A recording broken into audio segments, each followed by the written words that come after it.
Hello there, my very good friends. On today's wrestling news video, we have a backstage update on WWE's plans for Money in the Bank 2023. After that, we're going to talk about the company's stance on Seth Rollins after those hesitation reports earlier in the week. Then we'll pivot over to AEW, where a top champion status may be in doubt ahead of Double or Nothing. And then we're going to talk about the top level AEW storyline written by MJF. I'm Andy, alone again. Everyone's off. Some people are in Vegas. Adam Wilborn, I think, is in a field somewhere. But it's okay, because we're going to get through the news. I've got the natural disasters with me. Let's do it. And we'll start by talking about this Money in the Bank report then.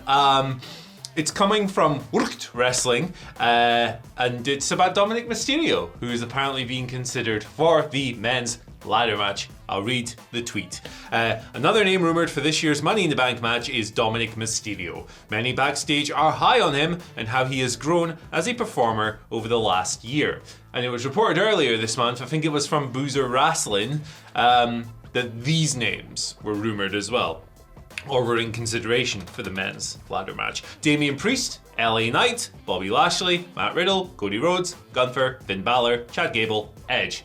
Unlikely that you'll get every single person on this list, but you'd imagine, believably, that all of these would be in consideration for one of the biggest WWE matches of the year. Money in the Bank, of course, takes place in the UK, London, 1st of July. First time that pay-per-view's taken place on British soil, so that's pretty cool. And before that, of course, we've got Night of Champions to get past this weekend. But yeah, I mean, I've been an advocate for Dominic as a troll winner of this match. If you're not going to use the Money in the Bank thing in like a Cody Rhodes prestige elevation kind of way, why not have some fun with it and put it on this little toad? He's great at his job, and he gets just ridiculous reactions because jeering him is a lot of fun. And he'd be kind of a perfect goober to like slip on a banana skin and fail a cash in at some point. So if you don't want to go down the prestige route and have someone call their shot or whatever, Dominic is a troll winner. I'm actually all here for it. I think it'd be so much fun. Yes. Let's move over to our next story of the day. We're going to give you a bit of an update on WWE's stance on Seth Rollins. If you remember earlier this week, or was it last week? Time is a flat circle, like an alligator. We covered a report talking about Rollins, who'd been filming Captain America New World Order, some scenes for that, and as a result, his Raw content was like pre-taped.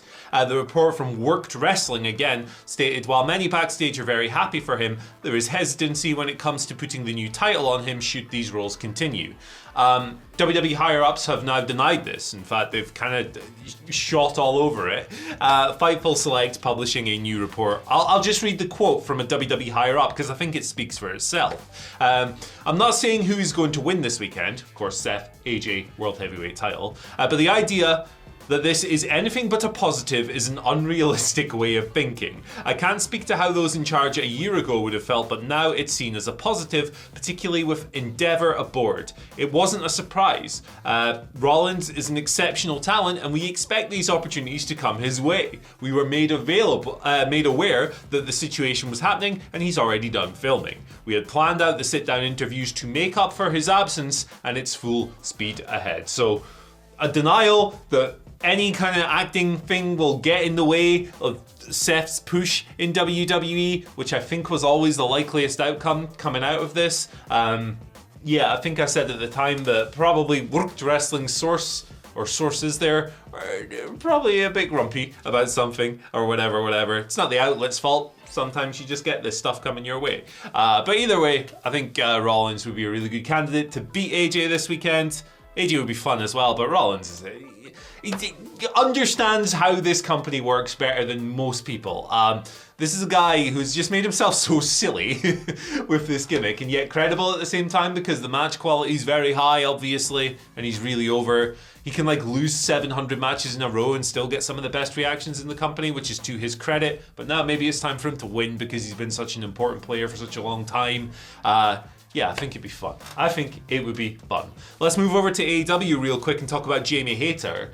She's in an interesting situation at the moment. She's booked to wrestle Toni Storm, defending her Women's Championship against Toni Storm at Double or Nothing on Sunday. But it sounds like things are a little bit up in the air, which is weird. Jamie, of course, has been injured lately. AEW has kind of storylined that up She was hurt in a tag team match. Tony, her opponent, they've credited her with that. She kind of was pulled from a trios match on Dynamite a couple of weeks ago, and she's not been on TV. She's legitimately hurt. And Tony Khan, during yesterday's pre-Double or Nothing media briefing call scrum thing, was kind of non-committal on whether or not she'd actually make it to the pay-per-view. So on Hayter, Khan commented that AEW has addressed her status by putting the injury over in the Storm tag team match. As of last week, she wasn't cleared to compete, but she wants to wrestle at Double or Nothing because she's a fighting champion, obviously. Khan added that the promotion hasn't shied away from the situation, but stopped short of confirming whether or not Jamie would be on the pay-per-view. So yeah, for me, like, that's one of the matches I'm most looking forward to this weekend, so it would be a complete bummer if it doesn't happen, but obviously wrestlers have to look after their health. I'm sure that if Jamie Hayter is cleared, she'll be out there, she'll be great, she'll be good to go. If she isn't, maybe we'll have to see what kind of scenario emerges from that. Obviously, this division has had an interim belt and injuries and kind of some cursed bits and pieces with stuff like that over the past year or so. So we'll see what happens at the weekend, I guess. And our final story of the day, pretty fun one this, from bodyslam.net's Cassidy Haynes. Shout out to Cassidy. MJF, what top level AEW storyline has he been writing? 4 Pillars, baby, the current feud for the World Heavyweight Championship. This is pretty cool.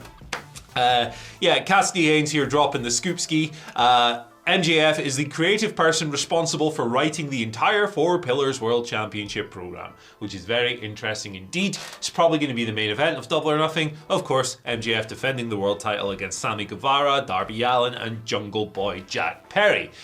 These guys have been tied together for years. They were identified as the 4 Pillars. They've kind of risen often parallel with each other, although the core of it is that MJF obviously now is the world champion. That's a level the other guys are yet to quite reach. Darby and Sammy have been TNT champion multiple times. Jungle Boy has been the tag team champion. None of those guys have been world champions. So, hey, interesting to see MJF come up with this. I think that it's a very classic idea, pro wrestling wise.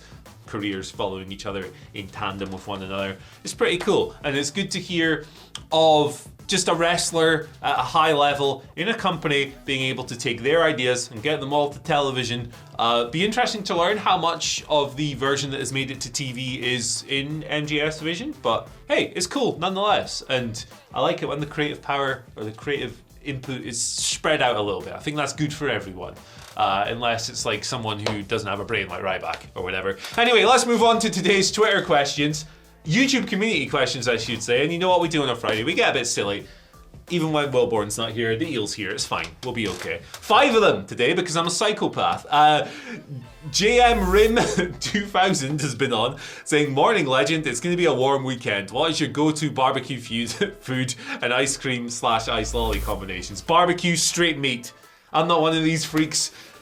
No offense to you if you're one of the people who likes to do this, but I'm not putting peppers and corn on the cob on the barbecue. Nah, burgers, sausages, chicken, whatever. As long as it's protein and fat, I'm down with it. I don't want none of your vegetables. I want pure meats. I'll take some carbs. I'll maybe grill the bun on there before putting the burger in, but I'm a carnivore when it comes to the barbecue, my friend. And when it comes to ice cream, mint choc chip every day, baby. That's perfect palate cleanser.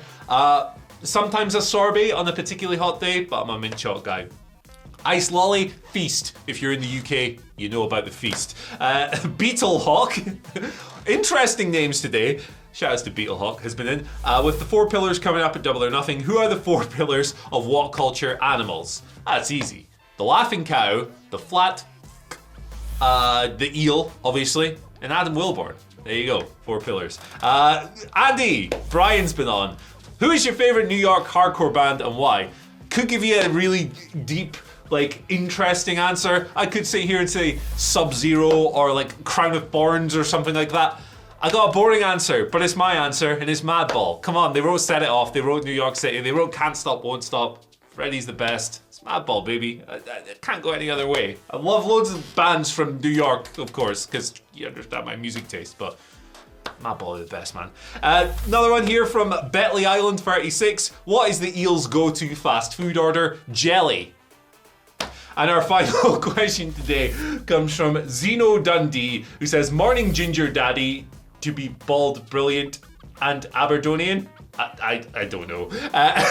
With AEW All Out being in Wembley, what 4 sporting mascots do you want to see fight it out and who wins? Okay, so for this, I'm going to give you a little bit of England, a lot of Scotland, and a little bit of the US. England, Gunnersaurus. Best English football mascot, apart from maybe that boiler thing at West Brom. That was weird. But yes, Gunnersaurus, the big man, how you getting him over the top rope? I mean, it's a 4-way, there's no top rope rules, but you know, he's the guy to take down, the big tree, chop him down. US, Gritty, that thing is a psychopath, I love it. Not the biggest hockey fan in the world, but when I do watch hockey, I try and watch the Flyers because Gritty is the agent of chaos that speaks to my true heart. Big fan of that weird... What animal is he supposed to be? I have no idea. Let me know in the comments, but he's great. From Scotland, 2. Kingsley from Partick Thistle. Google him if you've never seen him before. You will fall in love instantly. And Sammy the Tammy, Dunfermline. He's got a tank. Again, if you know, you know. Thank you for joining me on this solo news video. Fridays are always a bit chaotic, but we got through it again. Thank you for subscribing, liking, sharing, all that good stuff, and following us on Twitter at WhatCulture WWE as well. You can follow me at Andy H. Murray. The H today stands for Happy Incendiary Day, speaking of New York, for those who celebrate. Bye. Every window does deserve a break. I'm not endorsing that. It's a good lyric though. Cheers.